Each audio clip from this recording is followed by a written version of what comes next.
you can control your narrative. The building manager is showing an apartment downstairs, and I haven't paid my rent. Oh, I see. Welcome back. In today's video, we're going to react to a Big Bang Theory financial permeability episode where Penny borrows money from Sheldon.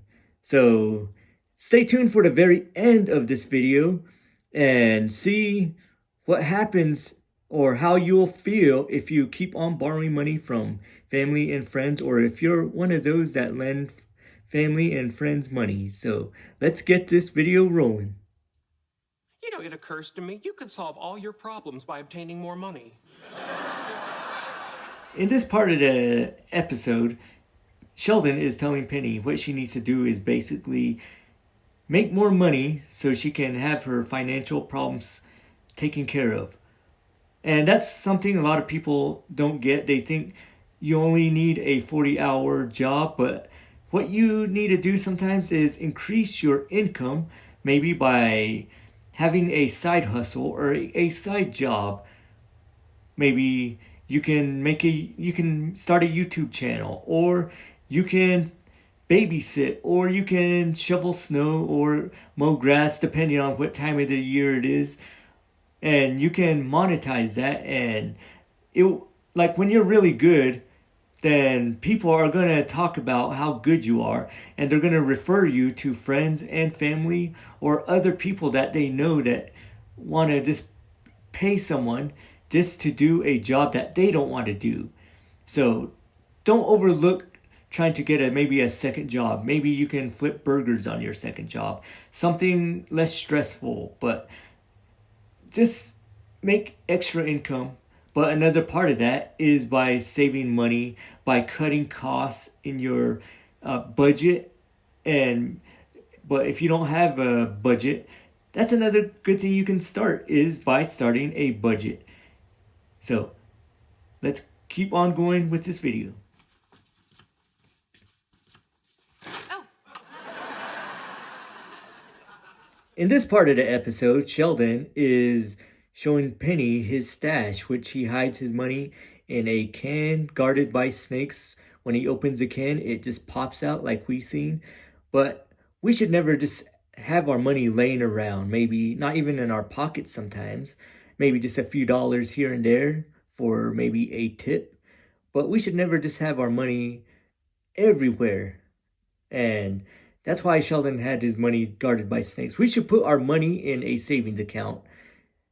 A savings account that will bill money, a percentage, maybe like a money marketing account or a high yield account, which will help save money. Even if it's just a little, it's better than it just sitting in a savings account that does nothing. But we should always have a emergency funds. That's what we should start out. And this should start out with at least 3 to 6 months of our living expenses. Another thing we can do, this is just my opinion, we can make another savings account, maybe a short-term savings account for maybe birthday parties, Christmas gifts. Maybe you can find your wife or husband or girlfriend or boyfriend a present in this account. Or you can just use it to save money for a vacation or just some other thing you want, which is not really a need. And you can just save up in a short-term savings account. Maybe this can have like $2,000 in it, or as much as you want. But this is just my opinion. A lot of financial channels do not say that, but some of them might. But that's just my opinion. That way you can have things that you want, but your 3 to 6 months of living expenses is taken care of. You don't have to worry about that. But now you can also build up for things that you want in life. Maybe you want new weights and you can just save up for that. Or maybe you want a new couch and you can save up for that. Or you just want a new furniture set or dining set or whatever you want in life. But that's what you could put in this account after you build up your 3 to 6 months of living expenses. And now you're just going to be saving up money for things that you want. Maybe a new TV or a new refrigerator or just anything that you can think of that you would want. So you can put maybe even a down payment for a house in this one. You can save up and so you don't have to touch it. And that's just my opinion. A lot of people don't mention these parts of the budgeting, and that's just me because I was always a low income person. So I always thought of things that I would want and would never get them. But now I do, even such as cologne. I put cologne in here because most of my colognes are over $100 and sometimes it's out of my budget. But that's what I saved this one for. And I just save maybe a couple months of my pay and then I buy my cologne. That's how I do it. But you could do whatever you want on yours because we all have our own individual wants and needs. So let's keep on continuing. Here, No, I can't. don't you need money? Well, yeah, but This is money I'm not using. One thing we should never do is just lend our family and friends money just because they are down. Maybe once in a while you can, but not all the time because sometimes our family and friends will start to depend on us so much where they can start to ask us all the time for money because we lent it to them once. But we should not do that because it's going to be a habit, not just for us, but for them.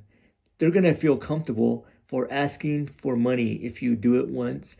It's just not a good thing to do. So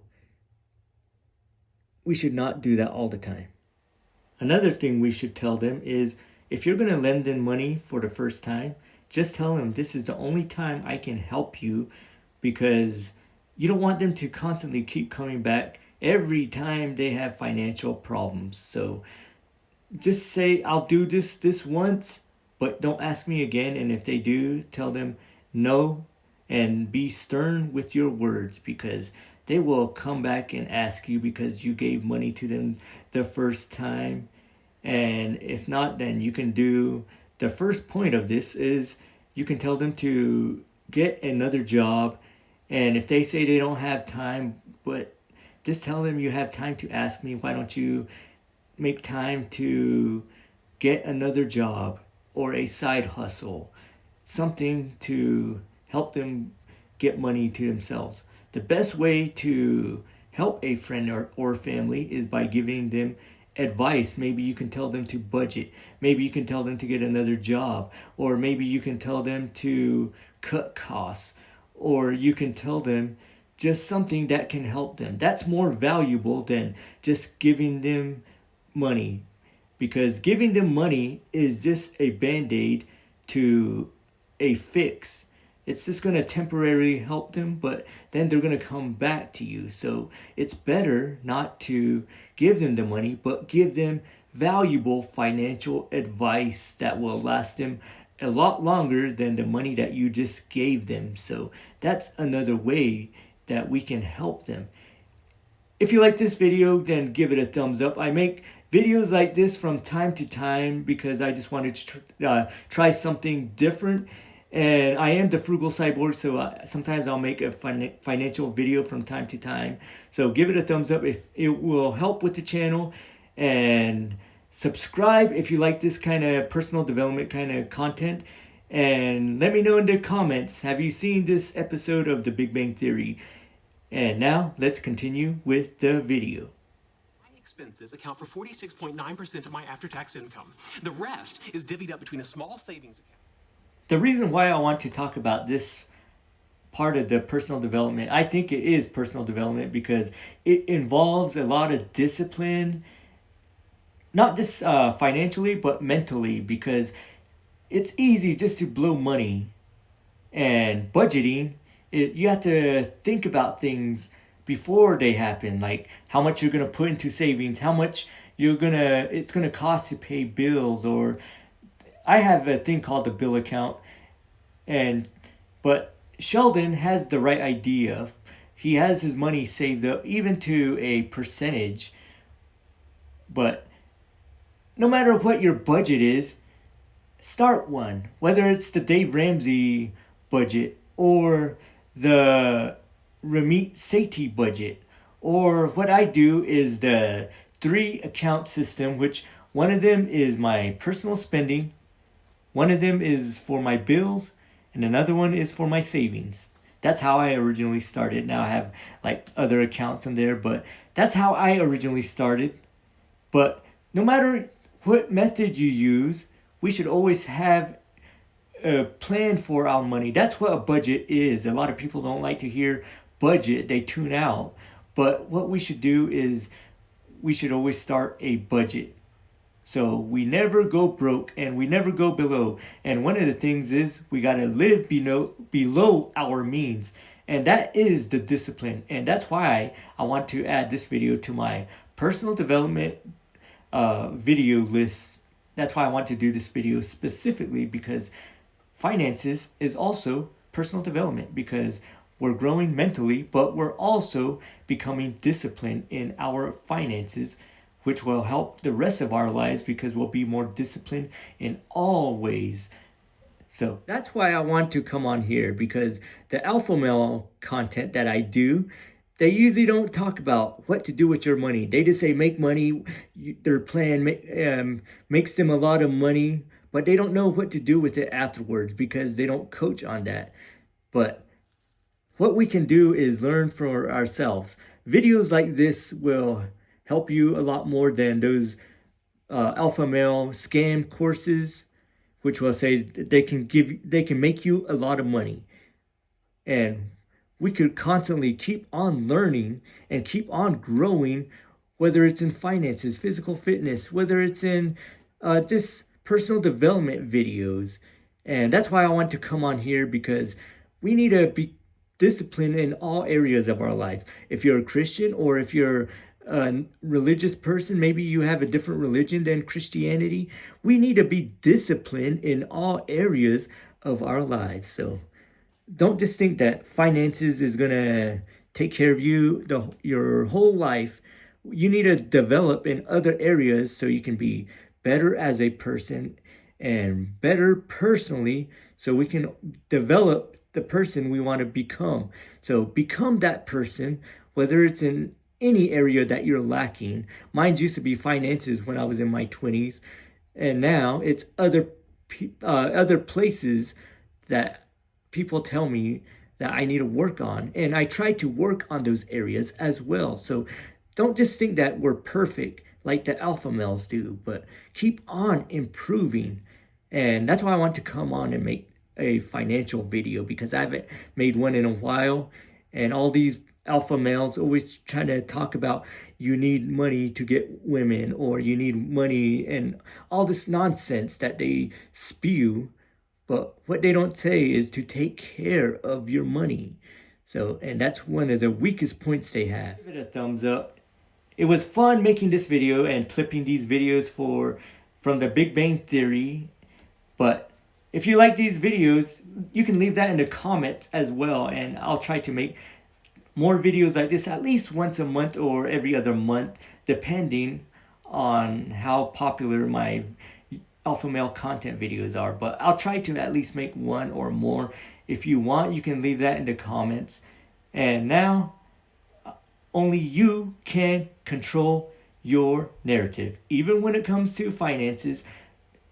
If you want to get wealthy, then try to do it yourself and try not to depend on those alpha males, because they have scam courses, but those scam courses is just to make them rich. But only you can control your financial narrative. See you in the next video. And everybody, stay awesome and stay tuned for the video at the end. Oh, God, no, I can't. Look, Sheldon, honey, I don't want things to be weird between us.